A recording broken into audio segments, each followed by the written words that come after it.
Obrolan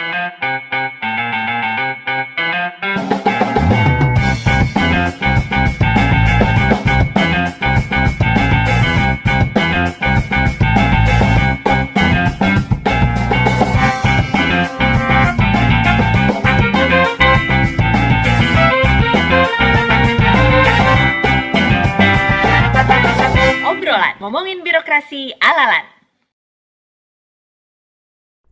Halo kawan LAN, apa kabar hari ini? Semoga dalam keadaan sehat walafiat. Nah, hari ini saya Heni, seorang widyaswara dari Lembaga Administrasi Negara, dan tentunya bersama Mbak Niken dari Lembaga Administrasi Negara juga akan menemani teman-teman semua dalam obrolan ngomongin birokrasi ala-lan. Nah, teman-teman, seperti yang kita ketahui, jika kita mendengar nih tentang lembaga administrasi negara, ada satu atau dua kata yang selalu kita ingat, yaitu adalah pengembangan kompetensi. Nah, obrolan kali ini kita akan membahas tentang penyelenggaraan pengembangan kompetensi di lembaga administrasi negara. Bersama dengan kita ada Deputi Penyelenggaraan Pengembangan Kompetensi Lembaga Administrasi Negara, ada Dr. Baseng MED. Selamat pagi, Pak Baseng. Selamat pagi. Apa kabar? Alhamdulillah baik-baik, sehat-sehat. Terima kasih atas waktunya sudah berkenan hadir gitu ya Pak di obrolan Sama-sama. kali ini.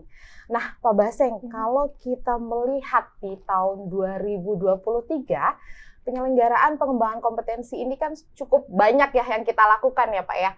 Ada pelatihan teknis, pelatihan fungsional, kemudian ada pelatihan manajerial, dan mungkin yang kemarin banyak diomongin nih Pak, agak viral dikit gitu ya, Lagi tentang hot-hotnya. lagi hot-hotnya gitu, tentang ASN Talent Academy. Nah, kemarin kalau saya dapat data nih dari Humas LAN gitu ya, ternyata ASN Talent Academy ini memiliki sambutan yang luar biasa ternyata ya Pak ya, dari ASN di seluruh Indonesia. Dan jika dilihat dari media sosial gitu ya Pak, animo ASN ini tuh untuk mengikuti pelatihan ini tuh sangat tinggi. Nah, kira-kira nih menurut Bapak nih ya, selaku Deputi Bidang Penyelenggaraan, menurut Bapak melihat hal ini seperti apa?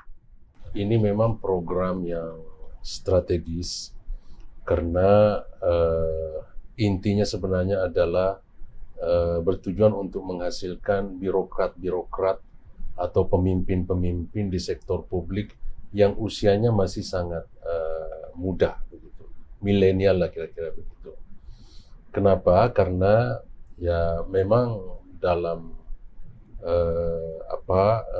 keseharian ya di mana-mana di berbagai negara itu selalu kita bisa melihat bahwa ada pemimpin yang bisa meniti karirnya di jalur yang reguler, ya sehingga dia bisa mencapai karirnya, tapi pada saat usianya sudah senior.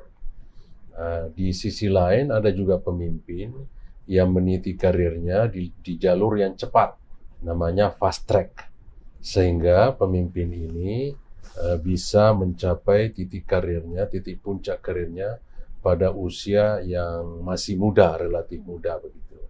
Nah, ini digagas sejak tahun 2019 lah kira-kira seperti itu.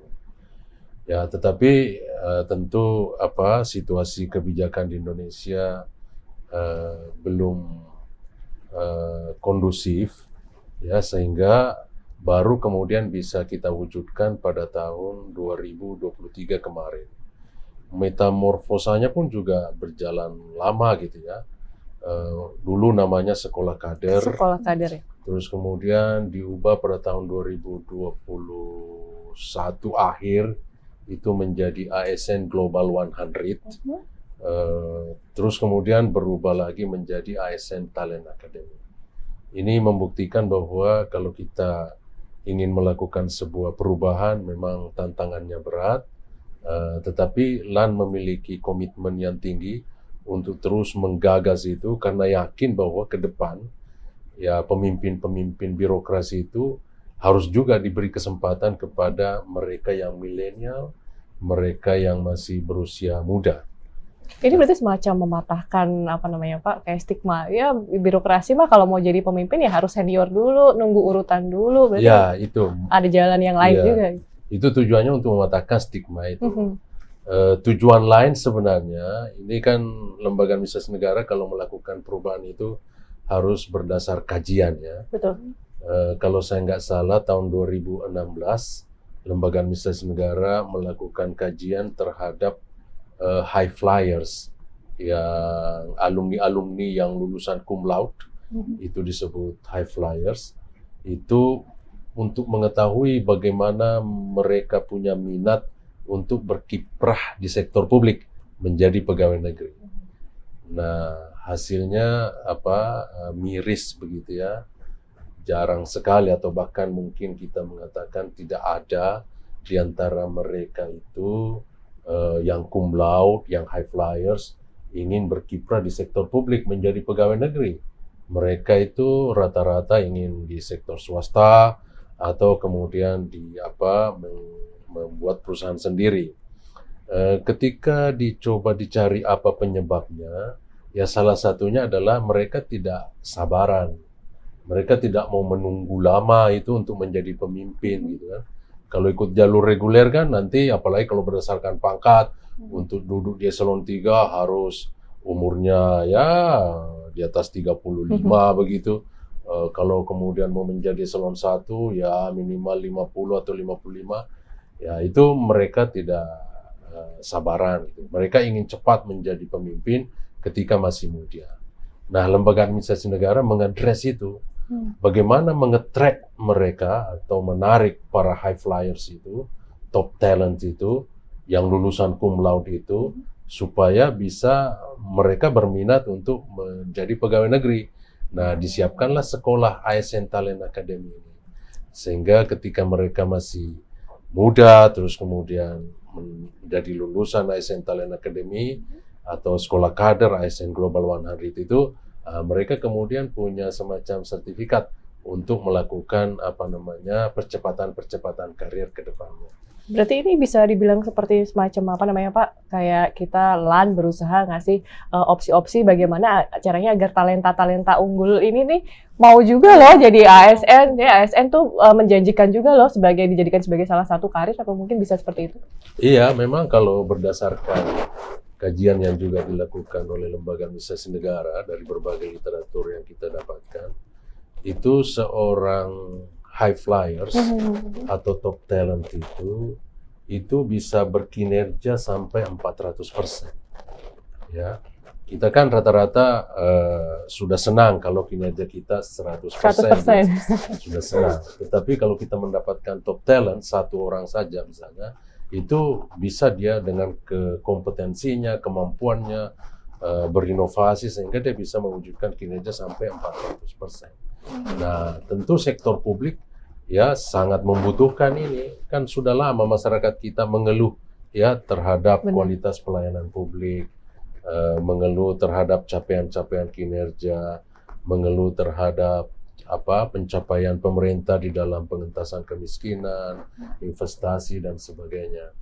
Nah, ini kesempatan untuk kita mendapatkan ya pegawai negeri sipil yang memiliki top talent yang bisa meningkatkan kinerja pelayanan publik itu sampai ya seperti yang saya sampaikan tadi bisa sampai 400%. Kalau saya lihat nih pas kilas nih di dalam pelatihan ini ASN Talent Academy ini cukup beragam ya. Ada yang data mining, kemampuan digital, ada juga kayak kemampuan berpikir, leadership dan sebagainya. Sebenarnya ini pelatihan ini fokusnya itu lebih dititik beratkan kemana, Pak? Ya, mereka adalah pemimpin. Ya, jadi fokusnya adalah leadership. Dan kalau kita berbicara leadership, ya tentu kita perlu membedakannya dengan manajer atau manajemen.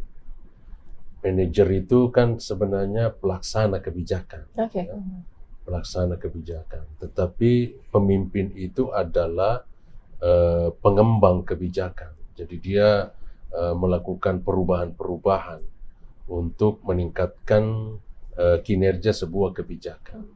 Nah, kita butuhkan pemimpin-pemimpin muda yang mampu melakukan perubahan-perubahan itu. Ilmu-ilmu yang diperoleh oleh para ASN yang mengikuti diklat itu harus ilmu yang berkualitas Betul. gitu ya. Contoh misalnya ketika ada peserta pelatihan ASN Talent Academy misalnya yang kita raise dari awal. Dia berasal dari katakanlah Kementerian Pertanian lah misalnya. Nah, seharusnya nanti ini alumninya ini mampu meningkatkan kinerja pertanian di Indonesia. Ya, mampu membuat Indonesia menjadi mandiri padi, mandiri kedelai, mandiri cabai, mandiri daging sapi, sehingga kita tidak mengimpor makanan dari luar. Nah, kita butuh pemimpin yang bisa membawa Indonesia ke arah seperti itu. Itu dari sektor pertanian, kita dari sektor perindustrian misalnya. Nah, ini yang membuat Indonesia menjadi bisa sejajar dengan negara-negara maju di tahun 2045, yaitu Indonesia Emas tahun 2045. Jadi intinya ya pengembangan kompetensi. ASN Talent Academy, Lembaga Administrasi Negara sangat berharap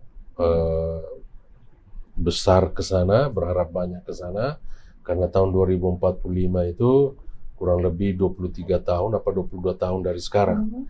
Nah, kita bisa bayangkan kalau alumninya nanti berhasil mewujudkan ekspektasi dari LAN, menjadi leader, menjadi pemimpin yang bisa membawa perubahan, yang bisa membuat Indonesia sejajar dengan negara-negara maju, ya maka itulah harapan dari ASN Talent Academy.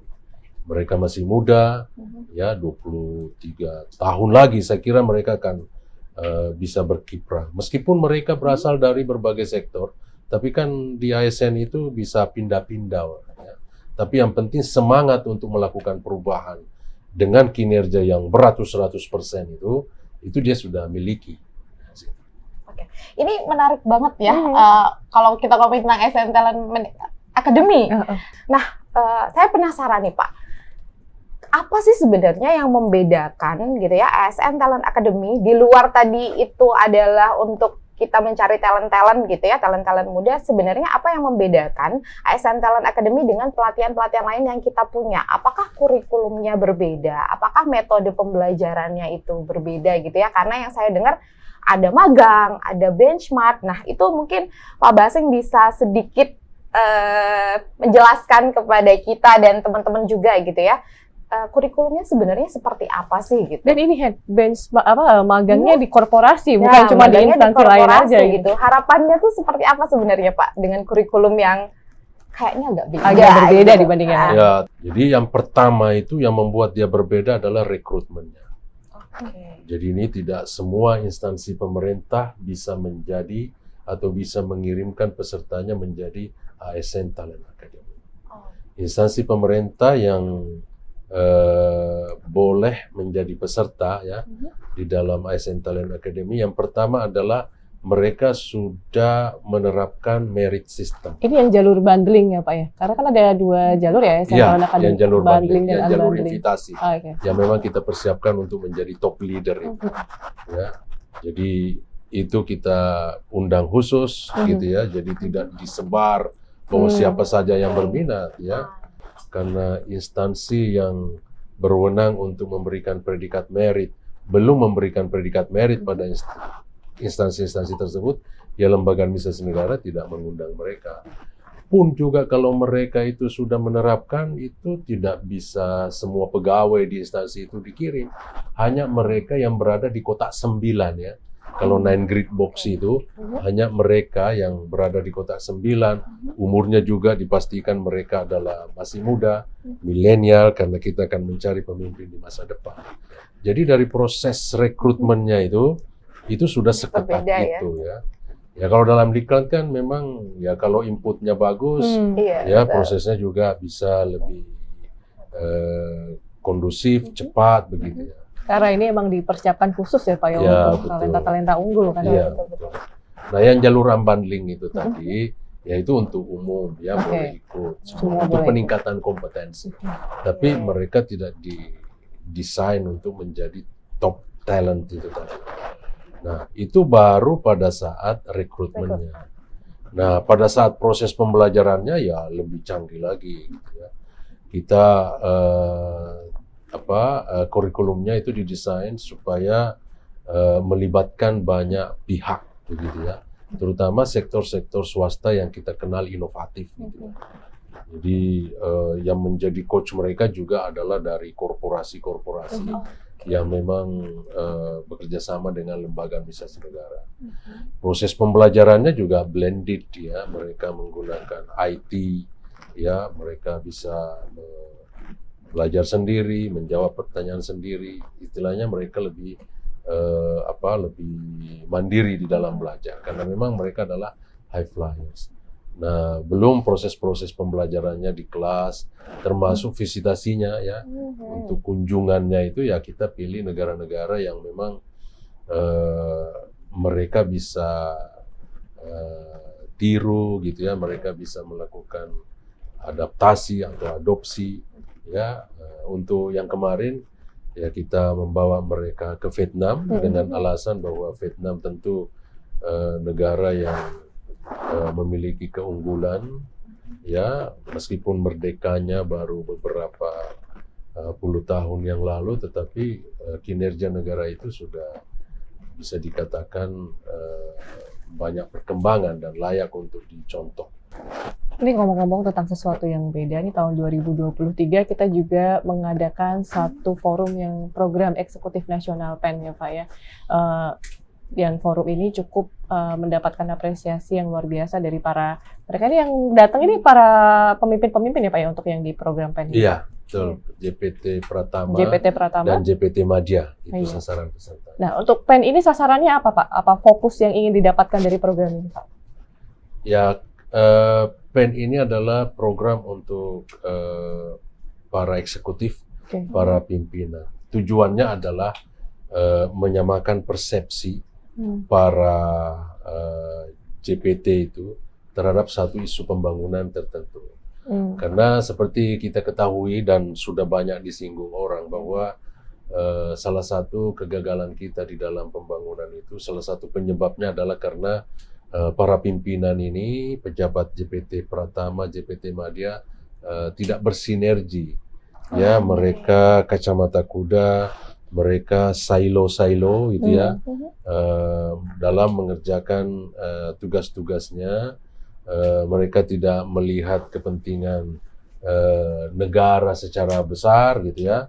Pokoknya yang penting kinerja saya jadi, entah itu kinerja orang lain terganggu atau bagaimana, tidak peduli. Nah, ini yang kita mau tumbuhkan, penyamaan persepsi itu.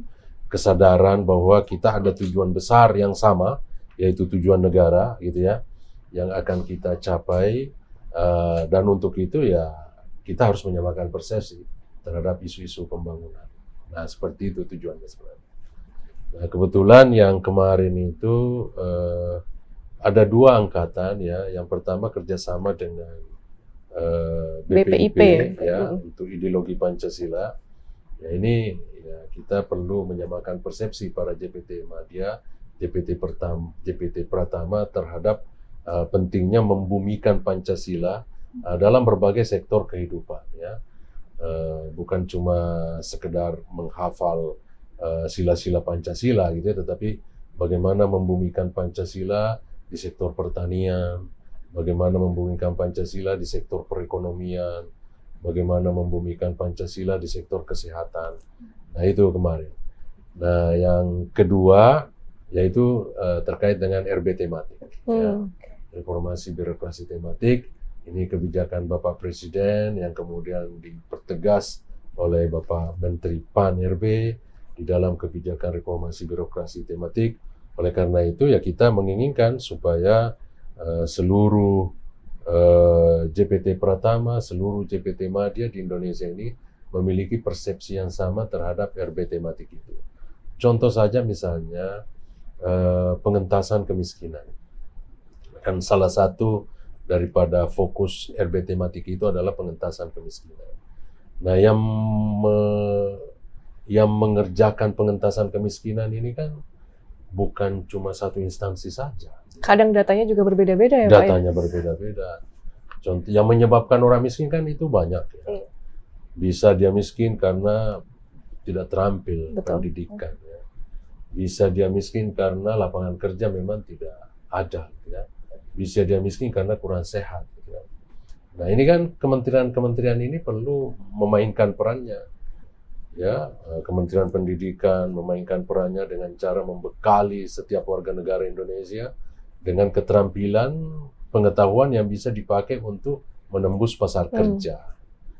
Ya, dengan Kementerian Kesehatan bisa memainkan peranannya dengan memastikan bahwa bayi itu sehat mulai dari bayi, dari kandungan.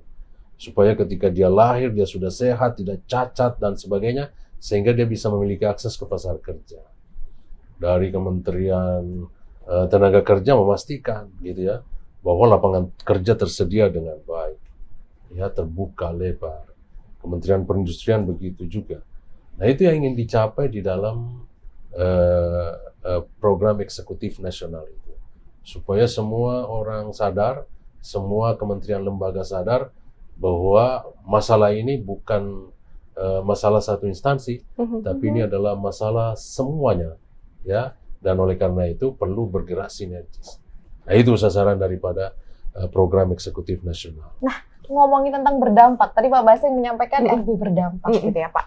Nah, semenjak saya di Kedeputian Penyelenggaraan Pengembangan Kompetensi nih Pak, kita selalu menghadapi yang namanya, ayo dong bikin pelatihan yang berdampak nyata gitu.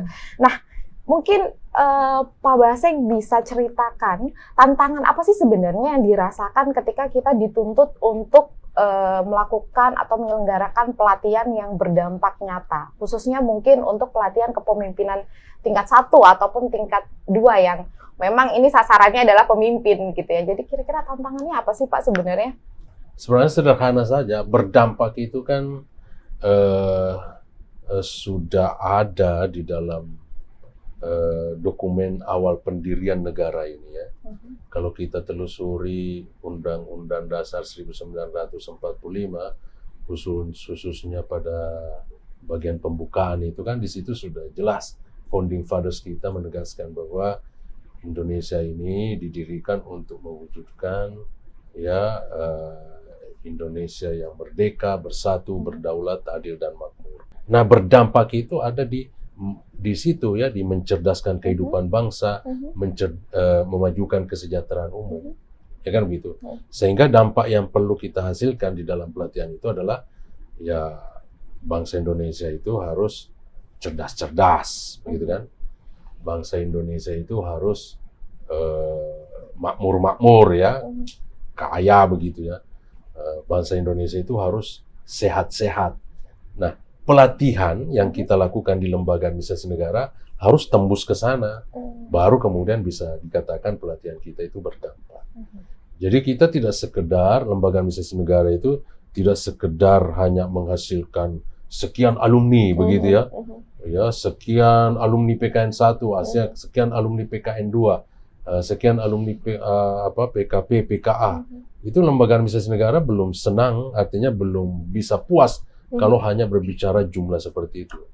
Ya, harus terus bergerak bagaimana alumni itu bisa menghadirkan kesejahteraan. Yaitu bisa menghadirkan bangsa Indonesia yang sehat, badannya sehat gitu ya. Bisa menghasilkan bangsa Indonesia yang otaknya encer begitu ya, cerdas-cerdas. Bisa menghasilkan bangsa Indonesia itu ya yang kaya-kaya, yang dompet-dompetnya tebal. Gitu. Itu kita melakukan pengukuran nggak Pak? Sejauh mana apa yang kita lakukan itu kemudian membawa perubahan di birokrasi? Iya, itu di dalam sistem kinerja di pengembangan kompetensi itu, ya itu kan sudah diatur di Perla nomor 10 tahun 2018. Dan juga kalau kita lihat di pedoman-pedoman diklat itu ada bab khusus yang berbicara tentang evaluasi pelatihan begitu ya. Nah, salah satu daripada fokus evaluasi itu adalah yang berdampak itu ya, yaitu adanya perubahan perilaku. Ya, kebetulan kan kalau di diklat itu di Bangkom itu kami dari Deputi Penyelenggaraan Pengembangan Kompetensi itu IKU saya ya, indikator kinerja utama saya itu adalah perubahan perilaku peserta. Oke. perubahan perilaku peserta. Jadi bukan hanya menyelenggarakan, tapi Bukan, bagaimana ini iya. bisa merubah gitu ya, Iya. Pak? Nah, saya sampaikan data untuk tahun 2023 ya kami mencoba mengukur perilaku peserta ya. Perubahan perilaku setelah mengikuti pelatihan. Ya alhamdulillah untuk pelatihan kepemimpinan ya itu ya hasilnya bisa maksimal ya. Maksimal mencapai target. Lalu kemudian pelatihan teknis yang agak masih perlu kita bekerja begitu ya, kurang mencapai target. Pelatihan latsar juga mencapai target. Nah seperti itu. Ya, kita ukur perilaku peserta. Apakah peserta menerapkan kompetensinya ketika kembali ke tempat tugasnya itu? Ini Pak, tadi kan banyak banget yang Bapak Om bicarakan nih tentang apa yang sudah kita lakukan di 2023. Nah, 2024 ini pasti kan ada tantangan lain lagi, apalagi sekarang kita kalau melihat kemungkinan kayak Menteri Menpan juga menggerakkan transformasi digital gitu kan ya, dan yang lainnya. Kira-kira untuk 2024, LAN akan seperti apa Pak dalam penyelenggaraan pengembangan kompetensi? Ya, ada banyak isu-isu global kan yang muncul ya, yang biasa kita kenal dengan megatrend. Megatrend. Ya, salah satu diantaranya itu adalah tentang digitalisasi. Ya, kita melihat bahwa digitalisasi ini memang merupakan sebuah instrumen yang dipergunakan oleh instansi ya untuk melakukan akselerasi ya, percepatan dalam banyak hal. Percepatan pelayanan, percepatan pembelajaran, percepatan perizinan.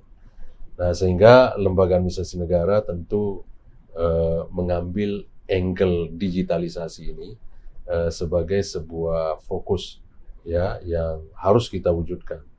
Ya, apalagi kebijakan tentang SPBE sudah ada gitu ya, kita tinggal mengimplementasikannya. Oleh karena itu pada tahun 2024 ini kita melakukan akselerasi. Jadi kalau orang tentu dalam kaitan dengan pengembangan kompetensi ya. Jadi kalau ada misalnya ASN untuk menjadi pintar butuh waktu 3 minggu misalnya ya di dalam sebuah pelatihan. Nah dengan bantuan digitalisasi ini ya kita bisa melakukan efisiensi. Tidak perlu menunggu 3 minggu untuk kompeten. Dengan bantuan digital, ya mungkin itu bisa dilakukan ya kurang dari 3 minggu, mungkin 1 minggu. Kualitas kompetensinya sama. Dan biasa juga kalau di dalam sebelum digitalisasi, kita mengembangkan kompetensi itu membutuhkan anggaran misalnya puluhan juta untuk setiap ASN. Ikut latsar dulu 5 juta. Bahkan sampai 7 juta, ikut PKN 22 juta gitu ya. Nah, dengan digitalisasi kita bisa melakukan efisiensi. Tidak perlu sebanyak puluhan juta itu. Kita bisa meminimalisir anggaran itu, ya, tetapi kompetensi tetap dicapai. Tetap dapat. Mungkin ini juga ya Pak, ya, masifnya tingkat kemasifannya ya dengan digitalisasi jadi lebih banyak manfaatnya. Sehingga angle untuk tahun 2024 ini itu kita melakukan digitalisasi di pengembangan kompetensi. Tentu digitalisasi itu hanya instrumen saja, tetapi lebih daripada itu tentu tujuannya adalah seperti yang saya sampaikan di awal itu. Kita harus tetap kembali kepada kata sakti kita yaitu berdampak gitu. Saya punya satu pertanyaan terakhir. Nanti Henny juga masih punya pertanyaan kayaknya. Pak Jahnya udah penasaran. Satu aja dari saya nih Pak. Kita kalau melihat tadi pengembangan kompetensi yang seperti itu, ini sebenarnya backbone-nya itu tulang punggungnya yang harus kita perhatikan nih. Terutama mungkin ada lembaga penyelenggara pelatihan di sini yang ikut melihat ya. Dalam hal penyelenggara pelatihan ini apa yang harus kita pegang nih? Backbone yang utama yang harus kita pegang ini apa Pak? Ya sebenarnya dalam penyelenggaraan pelatihan itu kalau kita berbicara sistemnya, itu semua unsur penting. Ya dalam ilmu sistem itu ya kita tidak bisa mengabaikan satu subsistem. Semuanya penting, gitu ya. Tapi kalau diurut, ya yang pertama itu adalah pesertanya. Ya, jadi peserta itu perlu dikondisikan bahwa pada dirinya ada keinginan untuk belajar. Ya, jadi itu intinya. Ya, ada keinginan untuk belajar, dan keinginan untuk belajarnya itu bukan karena faktor Paksaan. ekstrinsik namanya. Iya. Paksaan, bukan karena ikut PKN 1 karena dia mau jabatan. Jabatan. Ya. Ikut latsar karena mau jadi PNS, itu masih faktor ekstrinsik namanya. Jadi karena peraturan. Kita menginginkan peserta itu karena intrinsik. Mereka mau belajar karena melihat bahwa dampak-dampak yang dihasilkan oleh pembangunan kita itu masih belum memuaskan. Jadi ada keinginan untuk memperbaiki kondisi di Indonesia. Itu yang pertama. Dan ini yang sangat penting, ya, karena kalau peserta itu motivasinya ekstrinsik, terus ketemu dengan penyelenggara yang tidak mumpuni begitu ya hasilnya tidak akan maksimal. Hanya terselenggara saja, tapi Hanya nggak ada terselenggara dampak. saja. Nggak dapat apa-apa Ya, gitu ya. tidak maksimal. Tapi kalau pesertanya itu memiliki motivasi belajar yang intrinsik, dia ingin menjadi pegawai yang berakhlak begitu ya, pegawai yang menerapkan core values berakhlak itu, motivasinya dari dalam, ingin bekerja sebagai ibadah, bekerja untuk negara gitu ya, maka meskipun kualitas penyelenggaraan pelatihan itu tidak mumpuni amat, hasilnya masih maksimal. Apalagi kalau dua-duanya iya, ketemu. dua-duanya kualitas penyelenggaraan sudah maksimal, maka kita akan menghasilkan alumni yang kualitasnya top talent itu. Artinya, ya alumni ini adalah orang yang tidak bisa dibendung karena dia ingin melakukan perbaikan-perbaikan di segala sektor. Oke, Pak Baseng, ini pertanyaan terakhir ya. Mungkin ini juga Terakhir dari Terakhir saya sekarang terakhir dari ini. dari saya, dan mungkin ini teman-teman atau kawan lain yang lagi nonton juga penasaran nih Pak. Di 2024 kita masih punya PR terhadap pejabat atau ASN yang menduduki jabatan fungsional nih Pak. Contohnya saja untuk yang menduduki jabatan analis kebijakan. Ini kita kayaknya masih ada antrian panjang gitu ya Pak untuk mengikuti pelatihan, termasuk mungkin untuk WI atau jabatan fungsional yang baru, analis Bankom gitu ya. Nah, strategi apa sih yang akan dilakukan di Deputi 4 atau bahkan LAN untuk ya paling enggak mengurangilah antrian itu, yang jabatan-jabatan fungsional yang sedang antri untuk mengikuti pelatihan? Mungkin ada strategi dari LAN Pak, silakan. ya itu bukan strategi, sudah diterapkan sebenarnya. Oke. Sudah diterapkan untuk beberapa jabatan fungsional tertentu seperti analis kebijakan misalnya. Itu sudah tidak lagi klasikal, tapi sudah dilakukan dengan menggunakan aplikasi Zoom. Sehingga kita bisa menghasilkan alumni yang banyak dalam waktu yang singkat begitu ya. Tetapi tentu dengan menggunakan aplikasi Zoom ini masih ada keterbatasan. Karena masih melakukan apa yang disebut dengan pertemuan sinkronus. Jadi antara pengajar dengan yang diajar harus berada pada satu waktu tertentu. Nah, apa yang sudah dimiliki sekarang dengan digitalisasi yang masih terbatas itu perlu dibawa ke next level, yaitu pembelajaran MOOC ya, masih online open course. Jadi tinggal sampaikan ya, tinggal dipasang atau ditempatkan bahan-bahan pembelajaran itu di dalam learning management system kita, sehingga antrian yang panjang analis kebijakan atau pejabat fungsional yang yang banyak itu kemudian bisa belajar anytime, anywhere. Ya, sehingga ya dalam waktu yang singkat itu antrian itu kemudian bisa diurai, lalu kemudian menjadi terpenuhi semua. ASN Merdeka Belajar benar-benar berjalan. Iya, itu jawabannya, Merdeka Belajar.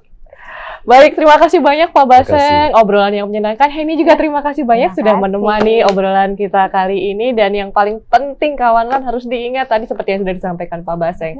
Jadi sebenarnya anchor-nya ini justru willingness dari kita untuk mau belajar. So, jangan lelah untuk belajar dan sampai ketemu di obrolan selanjutnya. Dadah!